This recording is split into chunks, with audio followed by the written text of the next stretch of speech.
The Real Deals are on the air now.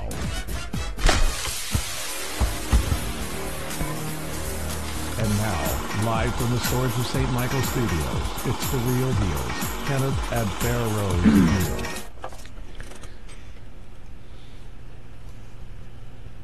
Good evening to you folks. Hi, Real Deals. And we are here, and you are there. We are everywhere. And I am not going to make a rhyme for that, even though, my brain just went there. You're the poet. Good evening, everyone. Oh, it's so nice you guys can join us. Hi, I see you out there, Jeanette, Michelle, and Betty. Welcome, Tony from Canada. I hope you're successful in that race you're running. And Denise, we see you too. Thanks for stopping in. And Michelle, and Doris, and Cheryl. Mm-hmm. Oh, lovely Michigan. So glad. Hi, Sophie. Hi, David. I'm glad you all could join us tonight. We've got some interesting stuff lined up. We've had so many things come up cases-wise that we thought we'd reiterate a little bit, especially with so much going on in our world today. We wanted to draw back a little bit and focus on some positive solutions and things like that. Right, Ken? Yes, exactly. Yes. And inspired some from recent ones. But you see, we have our book cover there, the Haunting Self-Help Guidebook, and it's been out since, what was that, 2013? A while back. 2013? So we're due to come up with another book, and at least to get the other one officially published, the Haunted Investigations one. But we're going to run all of these by our director of our Office of Spiritual Deliverance and Exorcism, and he's going to comb them over, and I'm sure that'll get the bishops... Con, what's the word, Latino woman? Bishops and... Imprimatur. That's it. Thank you very much. Imprimatur. On all the books. So that's one of the next goals, and we'll just call it, like, Edition 2. And we'll update it and add new content, all of the books, all of them that we have on deck. So that would be 4 total, and then the Christian series as well. But tonight these are some things that may not even be in that book at all. Even hence the title of tonight's show, reflecting a little bit to the title of the book there. Hey, Farah, you're going to do the St. Michael in Latin tonight. Oh yes, that's Ken had asked me to. Let's give everybody a little dose of Latin since we're doing that with our. I still want to call them squidlets, but they're teens. Hi, Ashley. Good to see you. Hey, Steve, Eric. Veronique, Covershell, Jay Duncan. All right. And anybody else? And everybody else? Kristen. We'll get your name in at some point. Yes. Okay, let's sign in here. On with the prayer. All right. Father and the in nome Padre et Filio et Spiritus Sanctus, sic erat et principio et nunc et semper et saecula saeculorum. Amen. Sancta Michael Arcangele, defende nos in predio, contra nequitiam et insidiis diaboli est presidium. Imperare Deus, supplicis de peccamur tuque, princeps militia celestis satanum aliosque spiritus malignos, qui ad perditionem animarum purgantur, in mundo divina virtute in infernam detrude. Amen. Amen. Amen.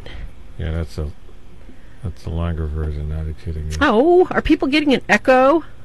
Are they? I don't know. Veronique said, hey, you guys, if we're getting an echo, let us know. We'll see what's going on. Can you check the soundboard, Soundman? Yeah, let me see here. Yes. Aw, Margaret says she's taking me back to my childhood. Yeah, I know, Margaret. I remember those days, too. It was just, it was so amazing listening to that beautiful language. Oh, thank you. We like to mix it up a little bit. We like to stay positive, you guys. We want to, just put a little bright, cheery spot in your night. So, and I love languages. Yeah. I wish I could speak Russian. I wish I could understand Koine Greek, but I don't know if I'm there yet. What but Latin, German? Latin, I could probably go there. I can make fun of Hogan's Heroes. Yes. Oh, good. Steve said it sounds normal. Betty says it sounds normal. David Landry said thank you. It just froze. Michelle Bittinger said nope, just no echo here. So good. Okay. Yay! Tony Kopianko's in the room. The theologian. All right, kids. Look at our frame here. And it's kind of a basic guide you can read along. It also puts us where we're at in the video. Like, hey, this is where we're at when I'm editing it or something. And this is the time of year, not only do kids go back to school, but all sorts of stuff ramps up. We have, there's a reason we don't talk about religion and politics on our show. Yeah, it's a controversy. There's enough going on in the world that we have to look inside ourselves to get our own virtues lined up, to get our own morals adjusted, to focus on the good rather than trying to fix the world first. We have to start right here with ourselves. The man right here in the mirror, the girl in the mirror. So I'm going to start with the girl in the mirror. That sounded like a strange note. I sound like a Muppet. You do, but that's okay. You're my Muppet. So Muppet away.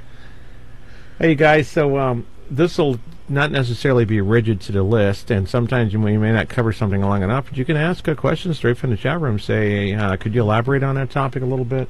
Or if you have any questions from last week or whatever, just go ahead and shoot them in. We'll get to them. We got plenty of time. We've had a number of people go over the same, okay, well, what do I do for this? What do I do for that? So we're doing a back to school self-help. Back to school. Back to school. Usually people need self-help around this time of the year. They do. Let me tell you, we used to say that this time of the year, between when people go back to school and November, it kicks up.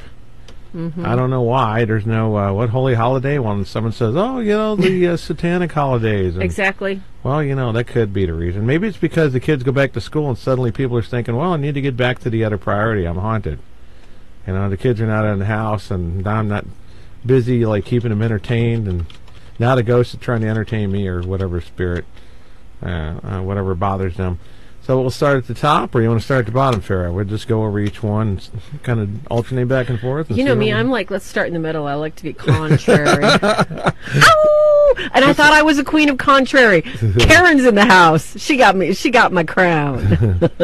Hi, Adam. Hi, Lisa. Good to see you guys. And Harry Wheeler. Michael. Boy, we got a packed house tonight. Oh, is that Smurl Girl? That's our Smurl Girl. Alias Hey, Smurl Girl. Hope life is going good for you. Okay, number 7 is since you want to start in the middle. That's right. Well, your idea. Just take it away. Have and choose a daily prayer life. You remember when we talk about, and this is part 1 of this answer, and Farah answered the second part because this is a broader one. That is when you have to fill up the vacancy left by the Spirit, and that includes your house too. That you bring in things of God. And after you've kicked them out, even if you didn't, it doesn't mean you have things that aren't of God in there necessarily, but you got to fill it up. Fill it up inside you, fill it up in your house. Yes. And prayer is what they mean. Not just a frame of mind like, I'm putting on the armor of God. I'm into salvation. I got the sword.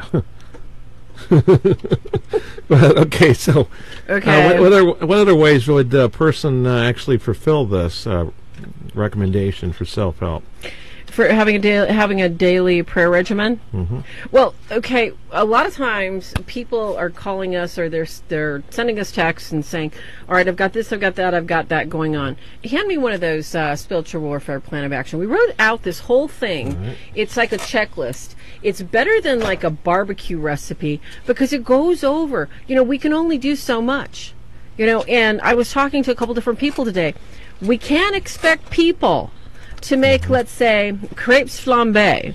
They cannot attempt, let's say something really elaborate, such as mushrooms Wellington, if they burn boiled water. All right, so if you're going to start with a prayer life, you've got to start somewhere like, "Hi, God, help me, Lord." Something simple. Okay, and that's why we hand these little things out, you guys. This is our I think, didn't you put this up on? Did you put this up on one of our pages? No, not yet. We really need to get it up. It's on one of our old groups, but it's in the file section. I think so. So when you're working on getting a daily regimen of daily God and daily prayer, you're the one that has to establish it. And what is it about the first things we think about in the morning? What we love is what we become. So, if we jump out, not that I don't like my coffee, but if we jump out of bed and we're like, "Oh my gosh, I got to get to work," whatever we focus on becomes the focus of our day. So beginning a prayer life can be something as simple as thanking God when you get out of bed, starting with your guardian angel.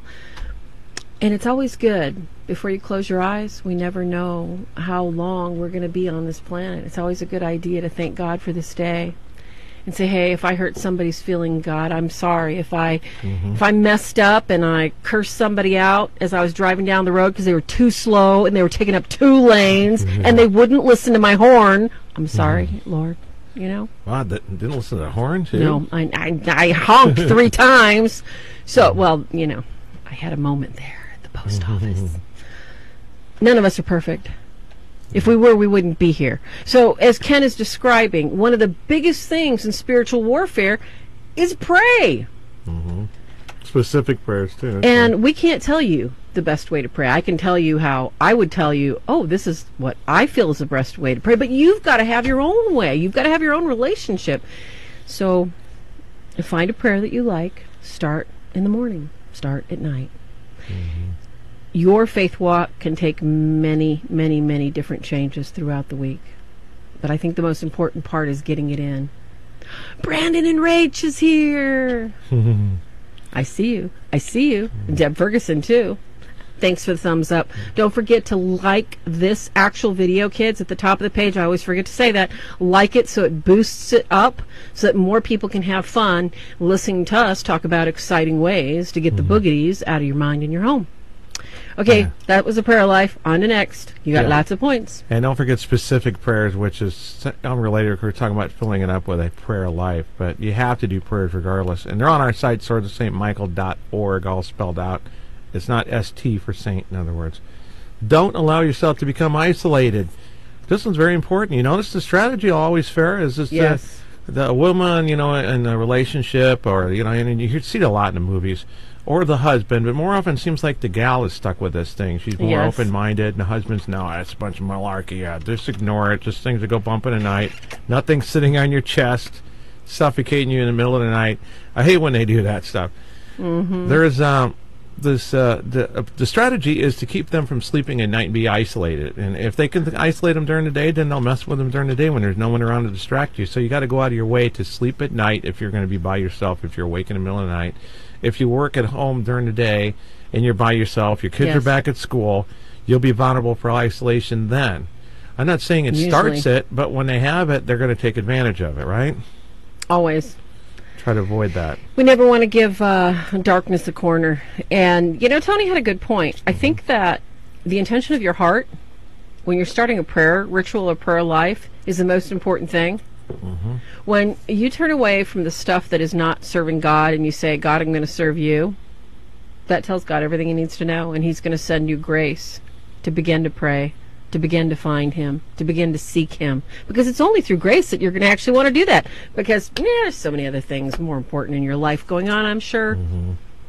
Yeah. But until you put God first, things just won't fall in place. Yeah, it begins there, in the least. Next. Get enough to eat and sleep, because we notice when they get to the extremes that the spirit in a possessed person and severely oppressed, they don't let them eat. They don't let them sleep. They keep them awake at night, as we mentioned briefly, and they can't get anything down. We tell them put 3 drops of holy water and bless it. That's the reason why it's 3. In the name of the Father, Son, and Holy Spirit, amen. I bless this food, and they can get the food down. Yes, and don't make us go into this. Whoa, well, how do you know it's just not psychosomatic, or just be quiet. All right. The reason we bring this up is because that stuff has already been narrowed down. The same with the mental versus spiritual. That stuff's already been considered, and the right one's been eliminated, because believe me, we don't all get spiritual cases, and sometimes we have a string of ones that are more mental disorders. Yes. Which originally could have been caused by a spirit on a lower level, but. But I know sleep thing, man. It's horrible not to be able to sleep at night. And they work on you and at the worst hours of the night, and then you're waiting for the morning and everybody to be awake and everything to be normal again. It's really bad on your psychology to even be up all night, even if you have no spirit present. So you ever meet the people that kind of like vampire hours that come? Well, I used to be like that. I used to love that. I mean, and sometimes still I'm working till like 2 o'clock in the morning, and I'm like, oh, that's right, I forgot to eat. And, I'm only going to get 5 hours sleep. Oh, boy. But I think this is a really important point, that we don't really take care of our health enough. Yeah. And if we look at the state of our souls, it's usually a good reflection of what our physical life is. Do we overeat, over-caffeinate, over-drink? Do we excess is best in certain areas, and then all of a sudden we fast and stay away from certain things. Moderation is the key to everything. And if you do not get enough sleep, and if you do not eat enough, you're going to be stressed, you're going to have illnesses, you're going to have problems. And how can we with our busy lives? Yeah. Everybody's demanding of your time. Everybody needs a piece of you. If you don't make time for yourself, who will? There is no one, there is no body on this earth that can force you to try and sleep, to force you to eat well. You have to do it yourself. When you don't, you open yourself up to nightmares, insomnia, stomach problems, weight gain. That's the devil's playground. Dissatisfaction, unhappiness. Jamie Dennis, Father Dennis. Now you know why I do the push-ups. That's right, Jamie. Father Jamie, I apologize. Father Dennis, that's our priest that passed away. I know, this is Father Jamie Dennis. He's got a long life ahead of him. And Peggy's in the house. Sometime we're going to make Peggy come in the studio. We'll sit here and tickle her and have fun with her. Tom Bauer, hey, Lisa. That's right, Lisa. It is easier said than done. Okay, and what were we talking about earlier, Lisa? What are our priorities? When you're on an airplane, Lisa, and you're flying, and the plane, you see the plane's going down because it's like, and what are you going to do? Are you going to take that gas mask, that's going to give you wonderful oxygen, and you're going to put it on the neighbor, and you're going to go down and not breathe? No, if you don't put that gas mask on, you can't save anybody. Because by the time you get that gas mask over to your neighbor, you might have inhaled deadly fumes. So when we say easier said than done, I think that's why sometimes they call it a cat nap in the middle of the day. You can take like a little teeny little 5-minute nap. Power snacks. Get a nice, like a 1/4 pound of bacon and just have it all fried up and carry it around in a baggie with maybe some almonds. Talk about a power snack. Yeah. We have to find out what our body needs. And a lot of times, like you said, Lisa, I'm not criticizing you because you've got such a load on your plate. God's given you special graces, lady. But I think that it's okay to ask for help. We need to ask for help. We need to learn to ask for help. Yeah, one of the problems with the sleep thing, too, is they give you anxiety at night when the lights go out and everything, and part of it's because of the PTSD effect from just experiencing this stuff, and just like normal would go through when you get traumatized every time the lights go out, and you were molested when you're younger, something like that, and a parent comes in a room and molests you or beats you, you're going to have this kind of association with the lights going out in addition to that. True. But the anxiety swells up so bad in these situations. Anxiety's there when it starts, it's there when it ends, that keeps you awake. It's an opposite of relaxation. And even if you get enough sleep, or don't get any sleep at all, and you're like, I'll sleep like a baby tonight, and they find a way to keep you awake with this adrenaline. So for the self-help thing, just do that simple prayer, just like you do when you bless the house in the name of Jesus Christ, by his precious blood, and bless yourself with the holy water.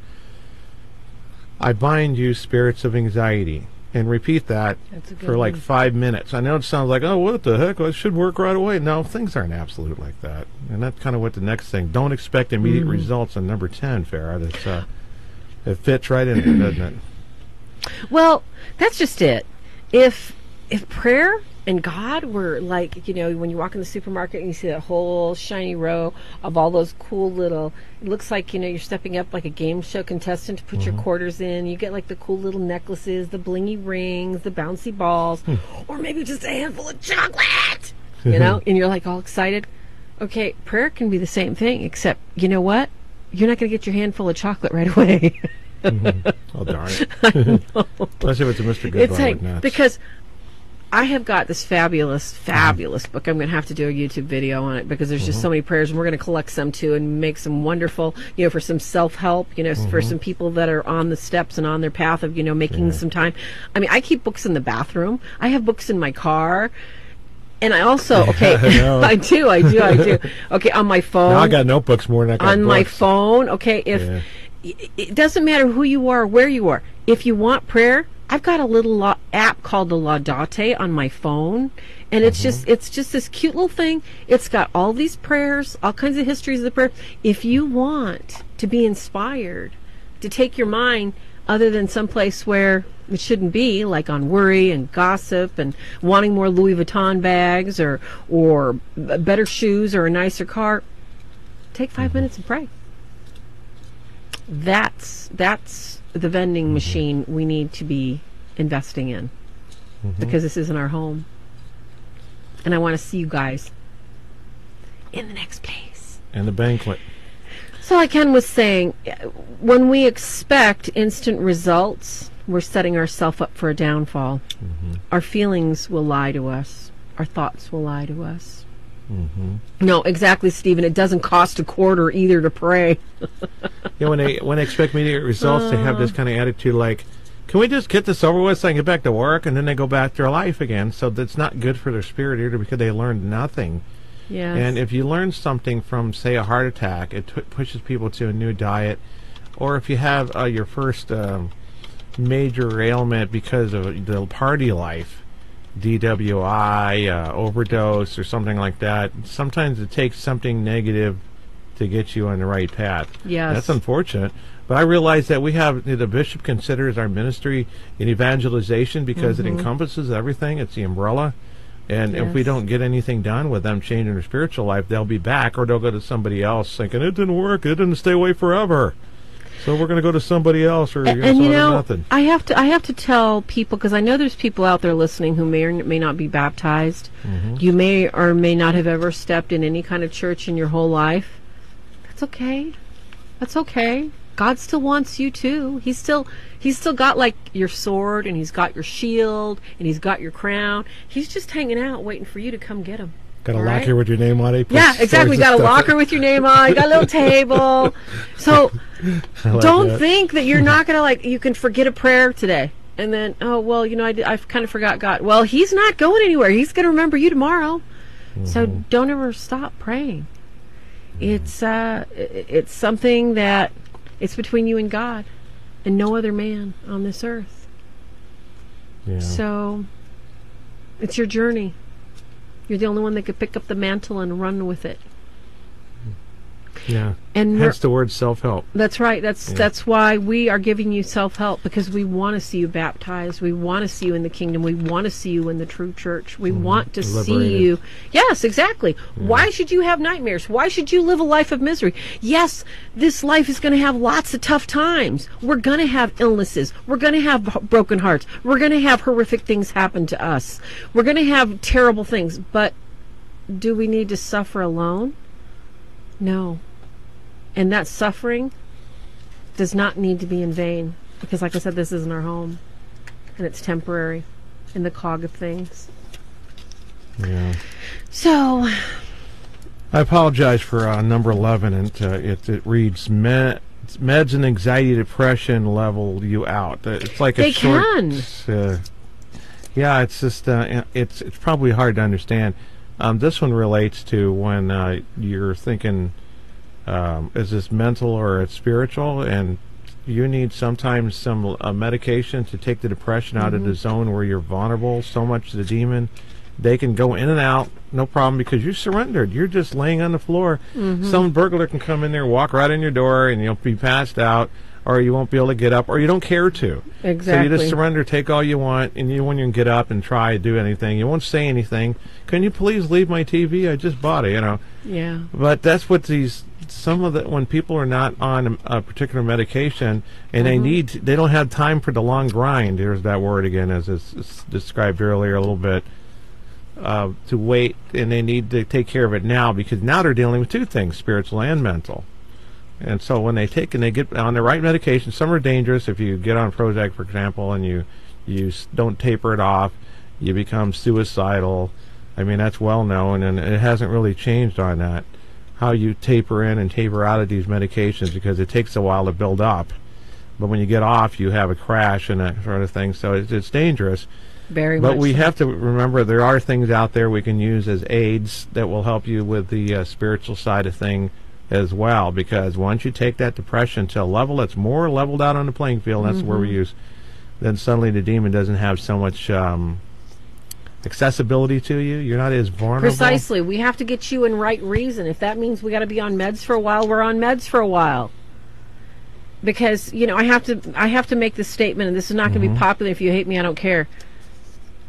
All roads, all spiritualities do not lead to God. Contrary to what you might have heard in any place, anywhere. There's lots of spiritualities. You can say, oh yeah, I'm not religious, I'm just kind of spiritual. Well, be careful, sweetie, it might not lead to God. Well, you know, I've been studying in the ashram, and I've developed an enlightened sense of myself. Well, I'm happy for you. I don't know if I'll be seeing you, though, after this lifetime. Be very, very, very careful what you pray to. Because what you pray to may not be God. So, I had to say it. Might not be popular. But if I didn't love my God with all my heart and my soul, I'd shut my mouth and let you think everything's fine and go ahead and rub Buddha belly and everything else you want to do. Can't do that. So, okay, I said it. It's off my chest. We can go on. That's okay. It's perfectly part of our self-help tips. That's yes. exactly why. And being that specific thing, if you just opened up and you pray to God in heaven, you're addressing, you're thinking of God of Abraham. You know, that's your intention of your God. heart. And yeah, exactly. And your guardian angels right there, they know it. They're carrying your prayers to God. Well, if you turn that into something like, if anything I do in the name of God is okay, I can rape, pillage, I can steal, I can plunder, I can burn. You know, and then suddenly that's not God. And that's still Satan, pray. No. You know. Well, and it's not even. It's Satan, not just that satanic, alone. you know.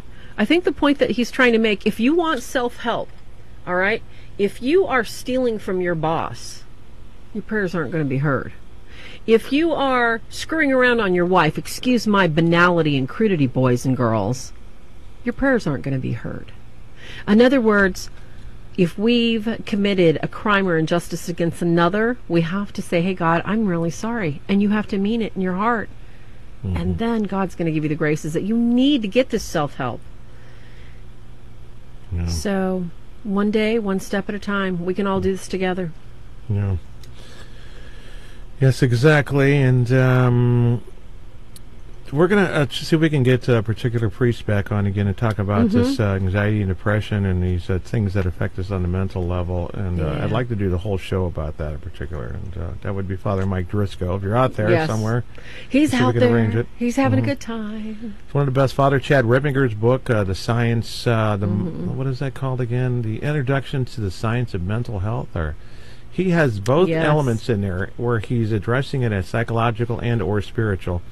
And that's great because he'll say something like, if the directee does not respond to, the therapy, etc., then consider it. He'll address as an exorcism issue or something that needs a deliverance. And that's the only way to really approach this stuff from both sides. Because we can be damaged with our mind from drug overdoses and stuff like, the way Flacca, you're ruined for life, you're not possessed. And we'll get no response from them like they have any spirit even in the house.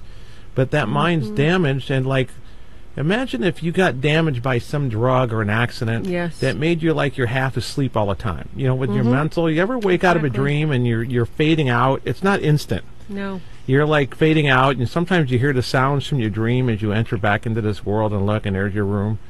Imagine if you're like that all the time, the halfway state. Sometimes these people are walking down, L.A. Boulevard or something, or in the streets of New York, the end of the world guys, whatever. We have to remember that can be, not possession at all, but we have to draw that line.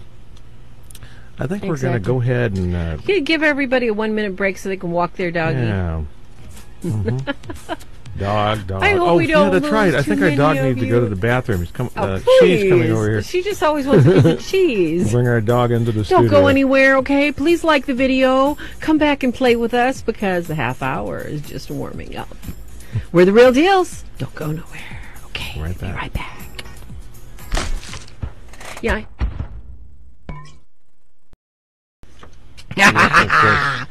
I love that picture. Me looking into the real deal's crystal ball. Hey, we're back, kids.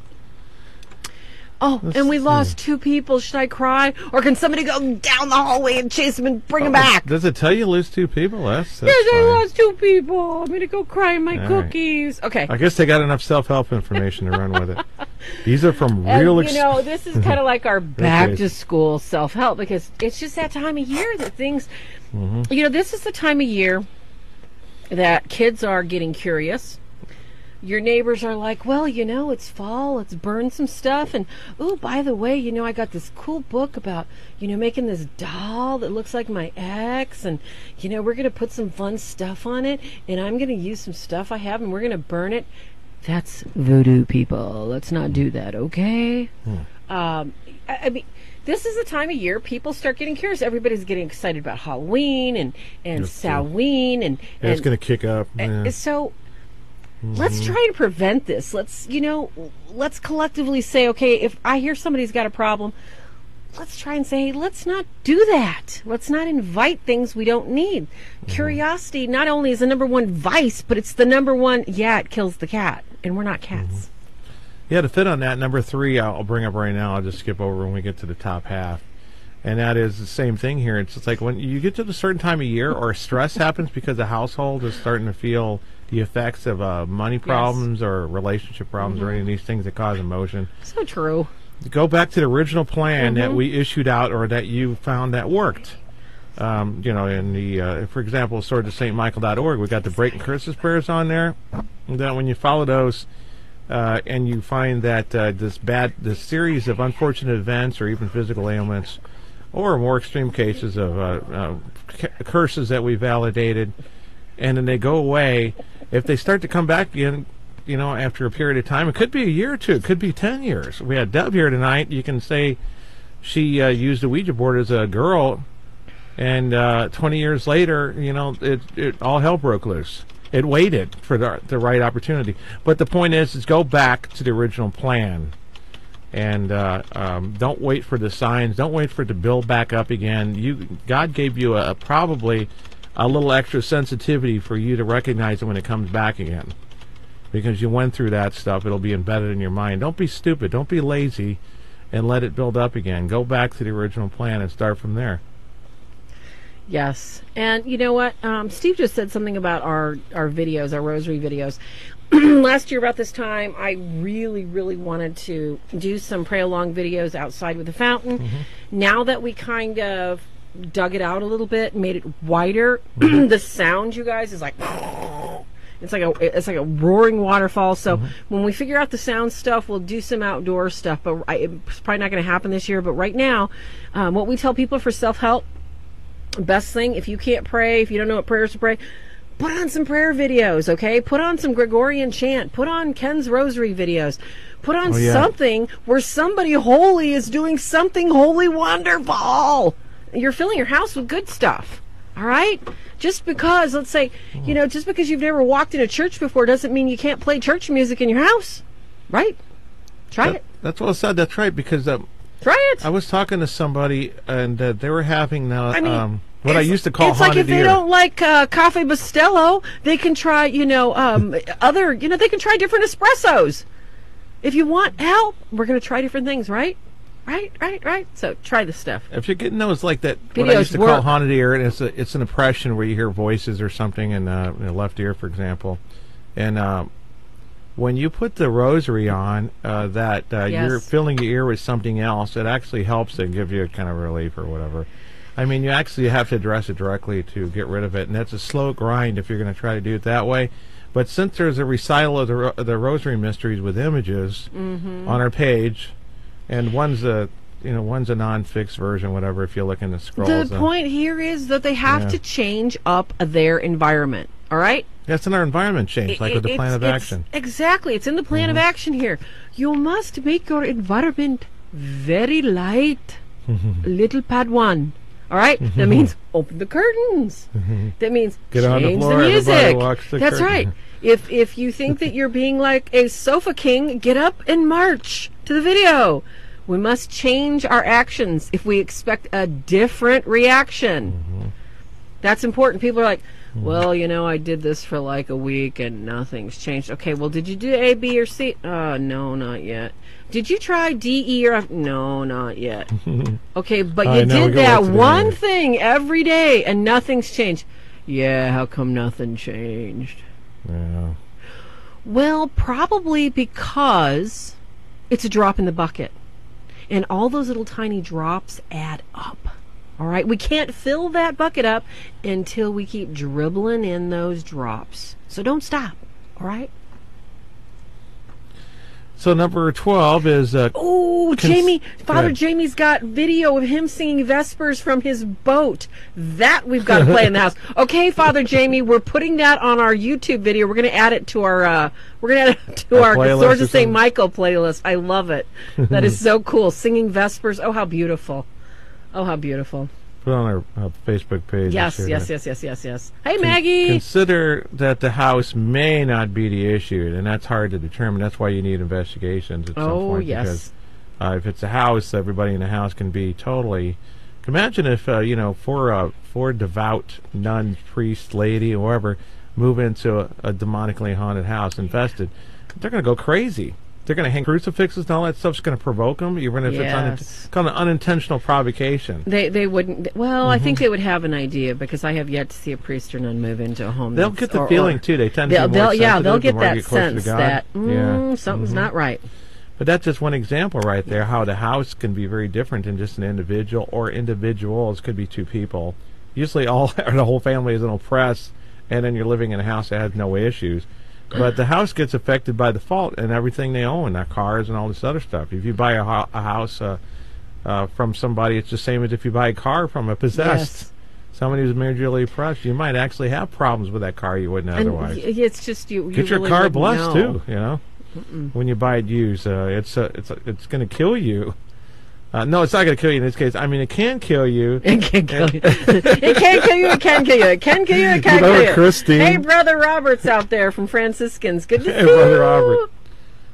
We got our little party there coming up on the end of September there, Robert. So, like September the 28th. And yes. Yeah, our Han Solo party. The Blu-ray's released then.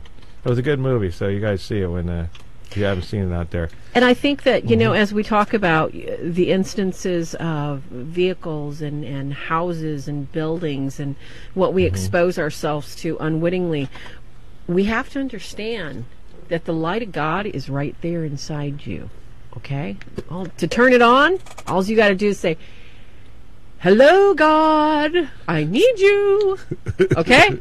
That easy. All right? And you know what? I'm sorry I messed up, but I'm going to try again and again and again. People, if it were difficult, people would not achieve the levels of holiness and the love of God that they have today. So, just think.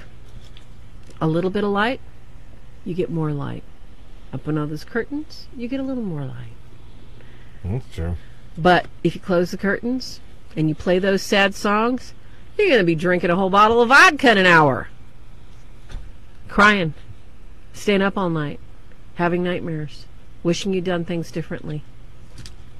Something to know about nightmares that you remind me of, too, is I remember what I said earlier about anxiety being there at the beginning and at the end. We said that also nightmares may be the last thing to go, not necessarily the anxiety. Because you get... Yeah, because it becomes a psychological PTSD and other things. Oh, yes. You might take a little longer to get rid of anxiety. So anxiety might be lasting a while, but dreams and nightmares is definitely a sign. You'll notice them. When you've had this happen to you before, you'll know the difference between just having a nightmare like a kid does, or because you experience... If you watch too many horror movies, you'll get that. But pay attention to your dreams. Yes. Because they can be an indication of something coming back, something's there. But that's just a little side note, because you're going to have to watch your life a lot closer, like you do your eating habits when you get diabetes or something, and when this happens, when you need self-help or any help. Number 13 is consistency and completion of the plan. And the spiritual warfare plan of action that she showed earlier, it's the same thing. But initially, when we have the first part, that's the plan of action that continues on. If you don't finish that 9 days of breaking curses prayers, don't expect it. It's the rabbit reaching into your garden. If you give it a whole day to dig the hole, and you don't fill the hole and patch the fence, any farmer, anybody with a garden knows that little analogy there. You have to do it consistently every day. Father Chad Rippinger, the exorcist, now in Boulder, made the statement of that he had to concoct a prayer, and I had to do the same thing because there wasn't that type of direction. What exactly was the prayer that you can do to stop this stuff from hitting you? Because even a priest, who's a traditional sense, a very holy man, in my opinion, and very knowledgeable, is getting hit. Then where's that leave the rest of us? No, he had to come up with a prayer that was specific. And I'll tell you what he narrowed it down to being. I used to do the breaking curses prayers and hedge prayer of protection, and it worked, just like his did. The prayer that he came up with is called the prayer against oppression. Yes, and that's it a good basically really claims rights, power, and authority over all of your finances, and you name the list of the things they usually like to hit. And in this case, I seal myself, my family, and name all the things that would be hit, and then you say, I also claim rights, power, and authority over all these things and anything else that pertains to any form of demonic oppression, those kind of things. And that's the key right there, in addition to, binding prayers and that sort of thing, to bind them, there's a Blessed Mother prayer, it's good, it's in one of his books, too. Because I think that's one of the biggest things that people that come to us and ask us for the domestic help of, how do I get rid of this? You have legal right to your life. Unless you've signed a blood oath, a blood pact, you have come in contact with somebody who has asked you for an oath or a pact, you haven't signed your legal right away. And you can still take it back at any moment. Don't forget that. Oh, Father Brian Dutulio joined. Hi, Father Brian. Hey, Father Brian. So, when you are looking to someone else to help you out, they're going to do the same thing, and they're going to give you the proper tools that you need, because nobody else can open that toolbox and fix your problem. Nobody else can take their screws, their hammer, their drivers, and put your broken eggshells back together again. Only you with God can do that. There is no way anybody else. People are so unique, too, that any approach on one person may work for the most part, but what we're trying to do, we're trying to come up with something for the website that's going to be like a dial a problem, like I don't know, I don't think WebMD or even like that on the physical side, but you go there and you go, what's your problem? Well, I think I have a curse. You go to here, it's got the prayers. I'm trying to simplify like that because people have problems even getting themselves to call and ask for consultations or help or advice and go to the right places on top of everything like that. So I want to get something more comprehensive out there with the common problems, like sleep paralysis, for example. That's common now. And now they got a drug out there that actually has one of the side effects of being sleep paralysis. Isn't that funny? Oh, my gosh, we heard that, and I couldn't believe it. It's like, so somebody wants to sign up for sleep paralysis with this drug. Are you guys, that's who's making these? Who's in the cook shop? Oh, my gosh. How can that be a side effect? That's what it's supposed to combat. It's like, it's bad enough I want to slit my wrists. I want to jump off a cliff because I'm trying to get rid of my depression, and now you're going to feed me something that's really going to want to make me do that? I am not laughing at depression, kids. I am telling you, these medications are dangerous. And we trust in our doctors, and we trust in our own prayer life and judgment that our guardian angels is saying, maybe you need a different medication. We have to be very aware and use every ounce of reason that we have, and not give in to temptation. And they advertise this on TV, well, not that one in particular. I heard it on radio. But the other one is like there's this depression drug, antidepressant, and they showed a person like they can live again. I can go and walk in the garden and all that stuff. And they said one of the side effects is actually that you'll have suicidal thoughts when you're just trying to take care of some sort of mild depression. So now I'm going to have suicidal thoughts, or I may die of sudden death. It's like, it's amazing the side effects, and people are so stupid now that they ignore the side effects. Oh, anything, give me the relief. And then you wonder why people make contracts with devils, when they're in a time of hardship, which you also got to watch out for.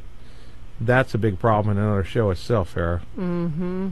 It is. It's getting more and more, and they don't necessarily have to parody you like they did Robert Johnson on the Crossroads. The old story about the blues player. No. He left. So, as we do this back to school self-help guide, the biggest one here, you guys, we had to tell somebody this today, the company that you keep, and we can't stress it often enough and more often enough. Our choices, whether we're buying, shall we say, bleached toilet paper, unbleached flour, every single choice we make, okay, it's a drop, and it reverberates. It tells big companies what we're buying. It tells Google what we're thinking of buying. It tells people who are around us what our choices and preferences are. It tells God what do we love.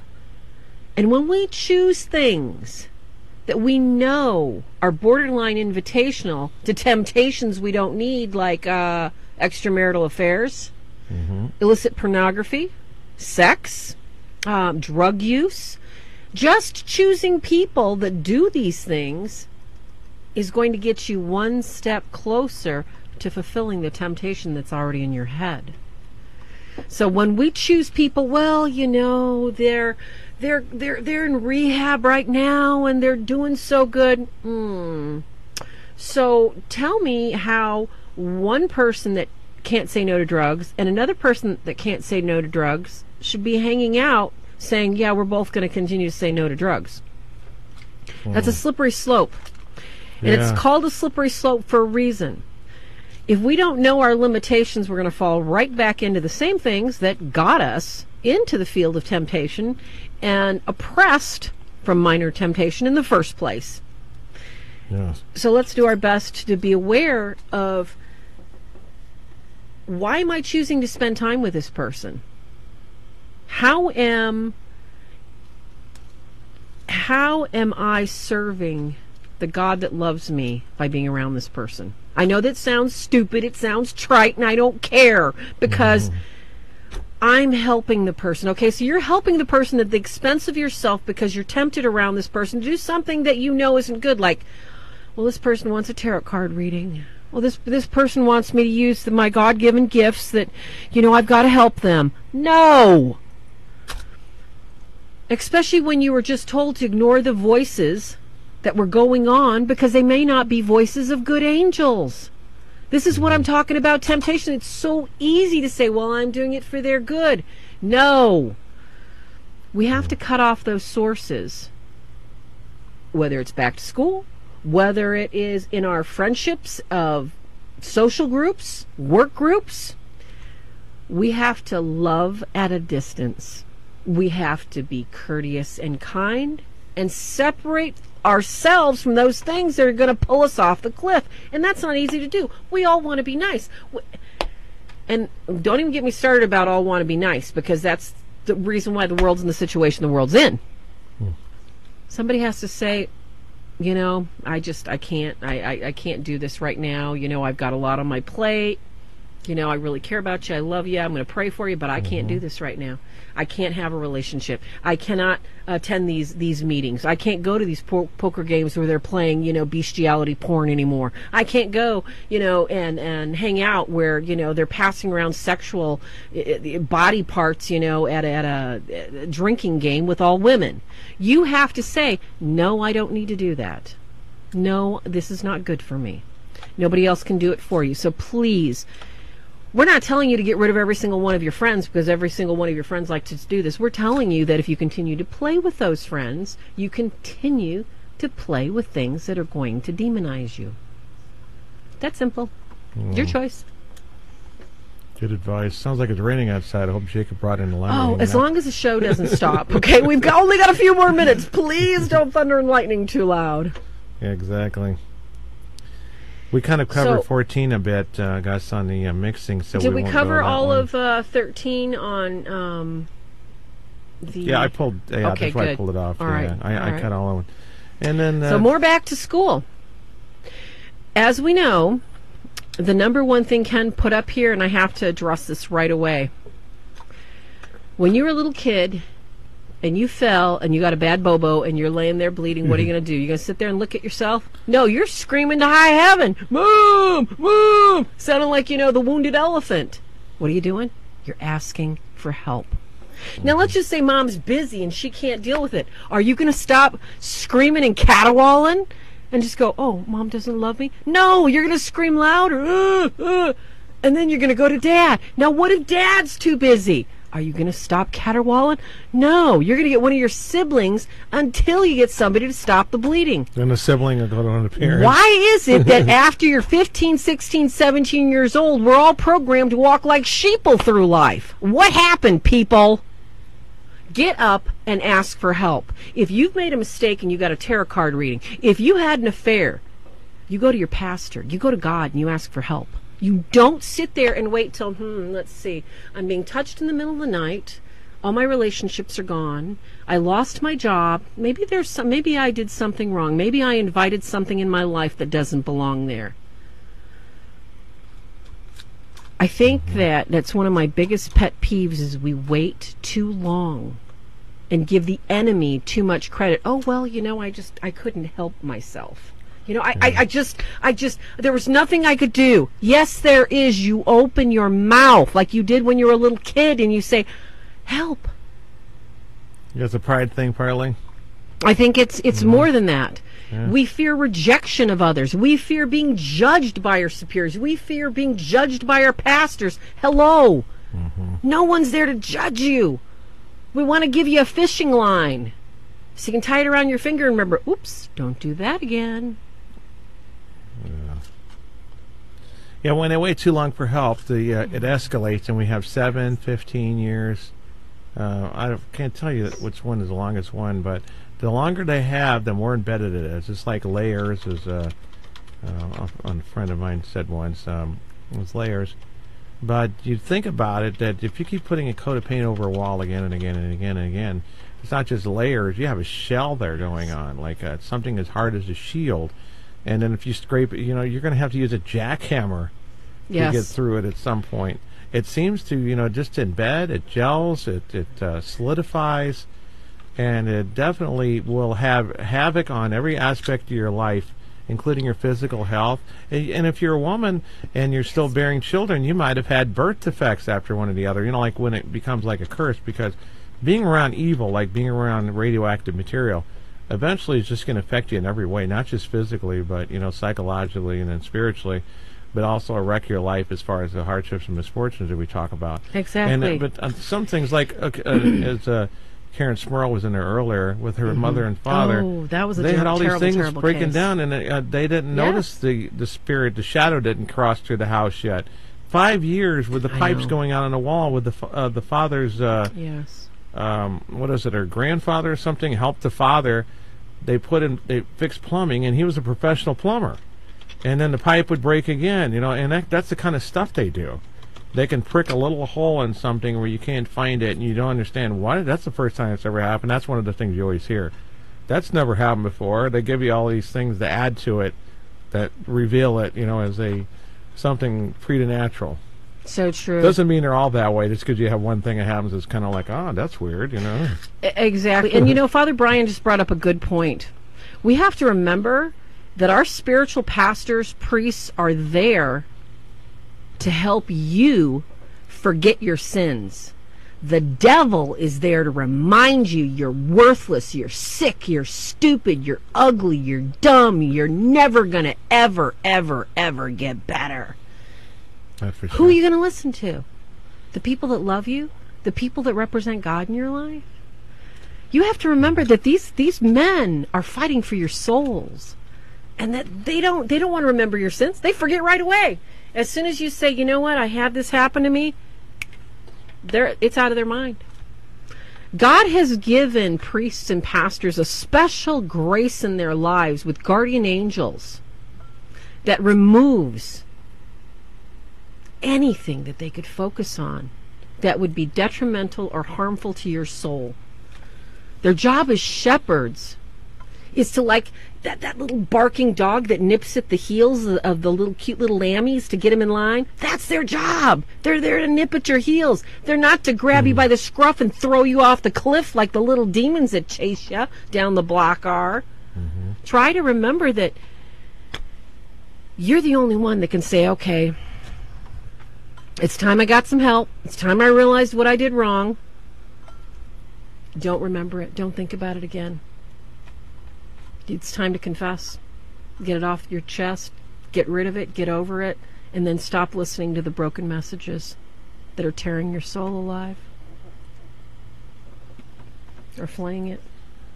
So we have the next one is soul wounds. Mm-hmm. You know, I was talking to a couple different people today about soul wounds. And these soul wounds, a lot of times people don't even realize we have them because we're so caught up in our lives today. And like I said, this is going back to school, and this is, you know, starting new relationships. All kinds of groups are starting up in the fall. And we realize that in certain circumstances, we're snippy, we're ugly, we're nasty, or we're bossy because I know how to do that better. I'm in charge here. And we don't really realize that those are reactions. Those are symptoms of problems that we have not dealt with.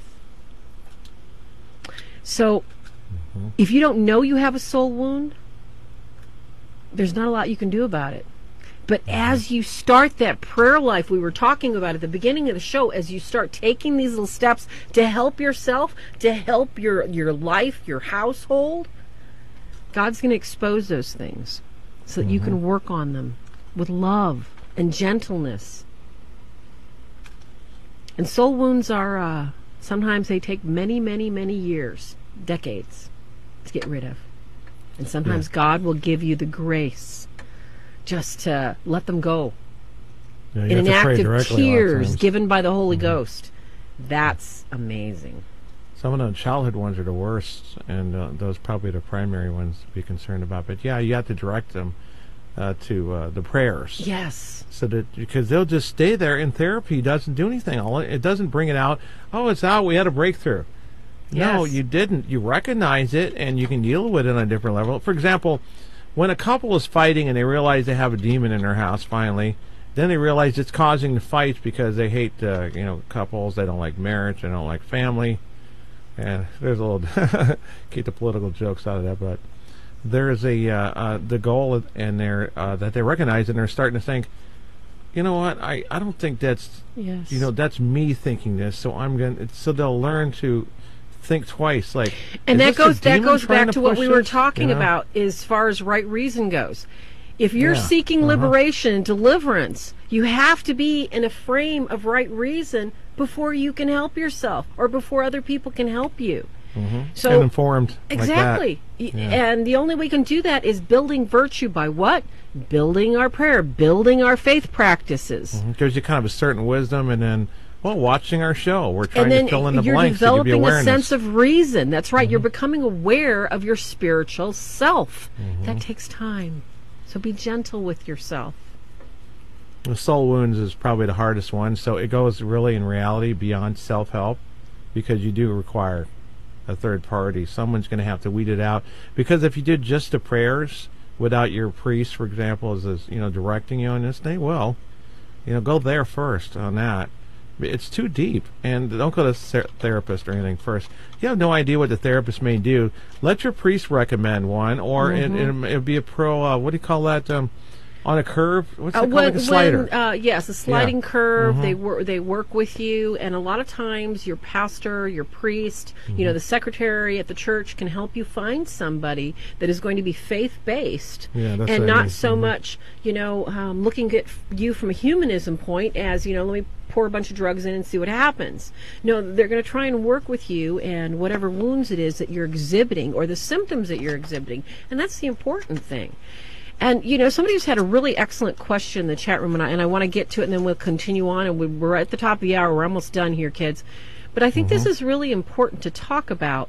The question here is, can faith alone, Ken, when you're facing the mistakes and consequences of an entire family situation alone, and you can't just say, hey, you're wrong, without severe backlash, and, everybody's telling you, you got demons all over you.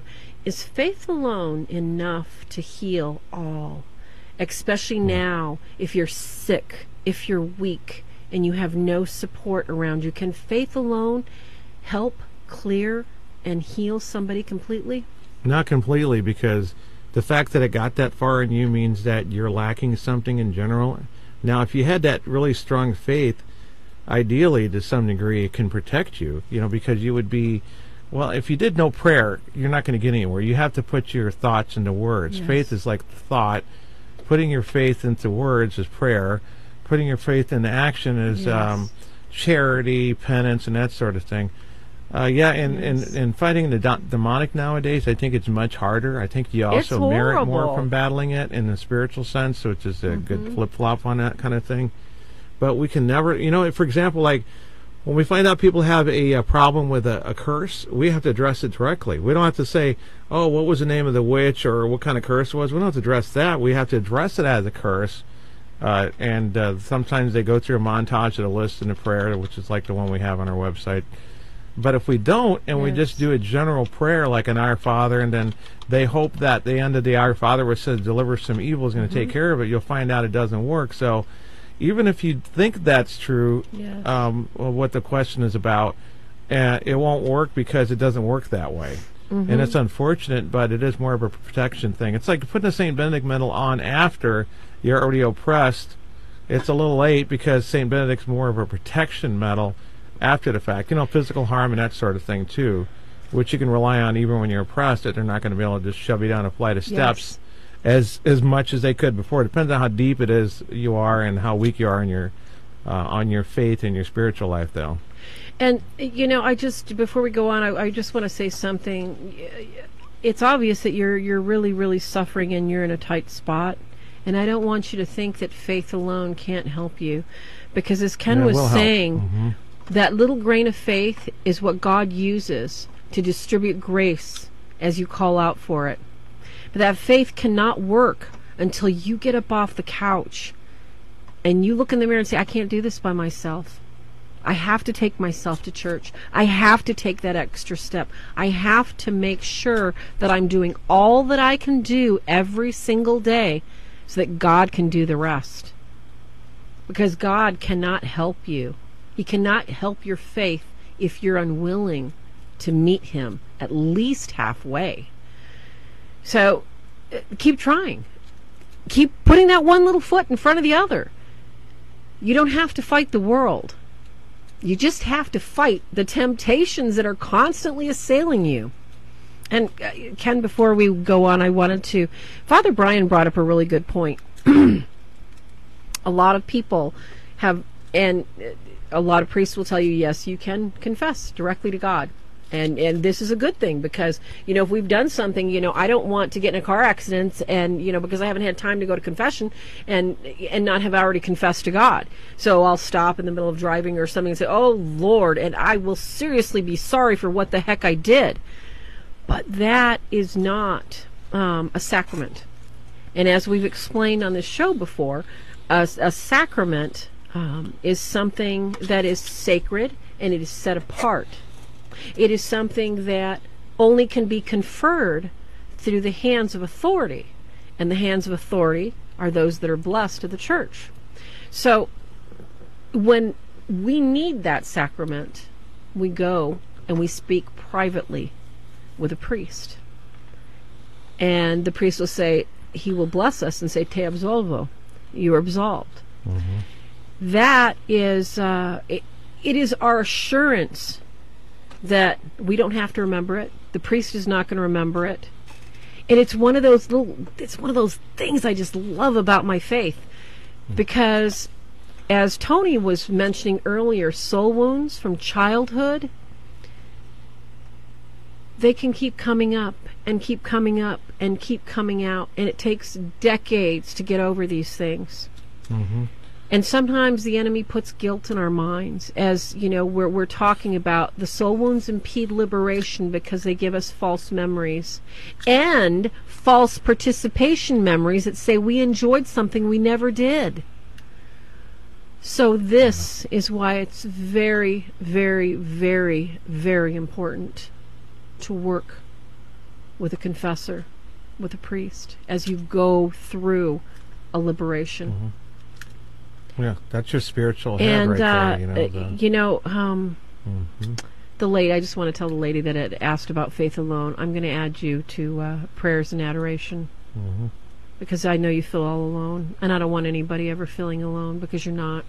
Your guardian angel is always there. Remember, if you feel like that it's really hard for you to get prayers out and that sort of thing, that might be part of the oppression in itself. Some people who end up as some ailment where they can't speak for some reason, like in sleep paralysis, you can think it. You can still force prayers out with your mind, communication with God, in private prayer. Mm-hmm. So you can always somehow relay a prayer to angels.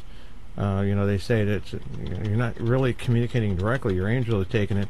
Your angels can be the translator, that sort of thing, and they can pull it out of you and get it to God. As long as your intention is to do so and direct it. Mm-hmm. And, Father Brian's mm-hmm. pointing out too is that a lot of soul wounds are due to soul ties.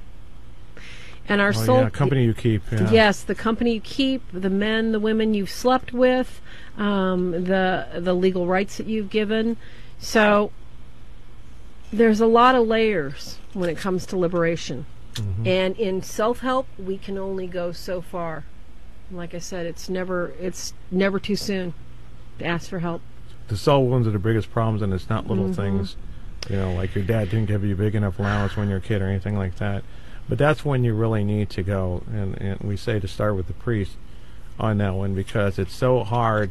The hardest possessions we're going to run into, the hardest possessions we're going to run into are always going to be the ones that have the soul wound, because you might have had a demon enter way back then, but it had to build up. But it's so deep embedded because it has to do with their abuse and the serious abuse, Mm-hmm. satanic ritual abuse and molestations. So awful. Violence, and that sort of thing Mm-hmm. can turn into some sort of hatred, resentment, and who knows what kind of evil that can come out of that. Children are so fragile, and it's mostly, like I said, when they're under the age of, I'd say probably 15. And you're still vulnerable when you're 15. You're not 18 yet. And we are at the top of the hour, and we need to say good night to everyone and tell them don't let the bed bugs bite. But before we go tonight, thank you all for bearing with me, for getting a little passionate with everybody. I love my faith, and I really want nothing less than each and every one of you to have the peace that God has given me. And it's taken me so many years to get here. So many decades. You have no idea. Remember, kids, the battle's been won. It's already done. You guys sleep tight. Don't let the bed bugs bite. Thank you for joining The Real Deals. Don't forget to like, subscribe, and if you want to get notifications, hit the notifications right there on YouTube, and you'll find out when our next video is posting.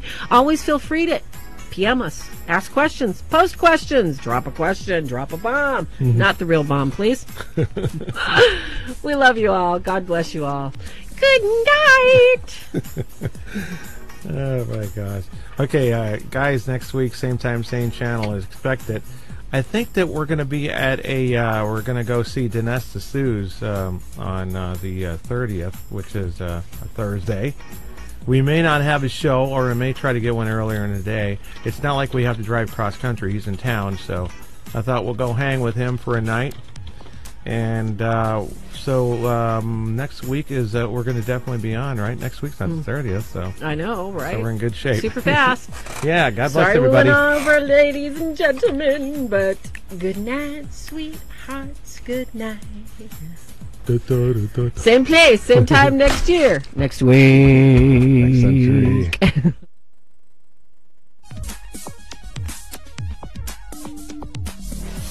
The Real Deals TV show, copyright 2018, a Swords of St. Michael production. Any unauthorized duplication or rebroadcast or retransmission of this broadcast without the express written permission of the